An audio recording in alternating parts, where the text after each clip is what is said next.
Salut! Aujourd'hui on se rejoint dans une nouvelle vidéo. Beaucoup de gens disent que j'en fais beaucoup, mais c'est pas grave. Aujourd'hui ça sera une vidéo sur la Fimo. Vous savez qu'il existe beaucoup de sortes de Fimo, dont il y a la classique, qui n'est pas très bien malaxable. Moi j'aime pas trop. Ensuite il y a la soft, donc c'est ma préférée la soft parce que c'est celle qui se malaxe le mieux.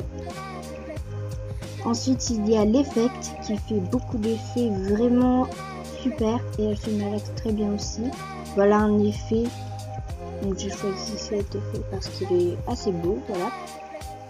Et il y a aussi la professionnelle.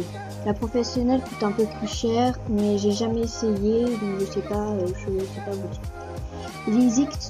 Il existe aussi du liquide pour faire briller les créations. Je sais plus comment ça s'appelle, mais j'en ai. Donc c'est un accessoire, voilà, c'est comme ça. Moi j'ai un gros, voilà. Et il y a aussi de la Fimo liquide. Donc la Fimo liquide, c'est juste tout ça. Et bah ça sert à faire du coulis et à faire tenir les choses. Ensuite il existe une pâte à machine.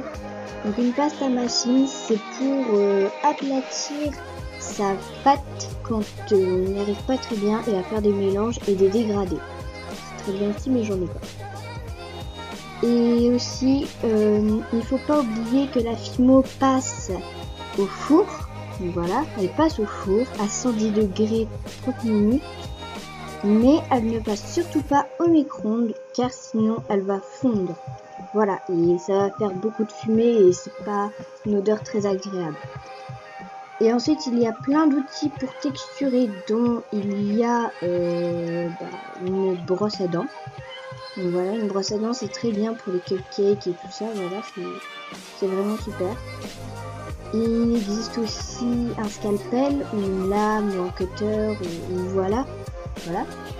Et il existe aussi des pinceaux, voilà, ou un dotting tool, je sais pas si vous connaissez, mais voilà. Et c'est vraiment très bien. Sinon, la vidéo est déjà terminée. Je vous dis à la prochaine pour une autre. Bye bye!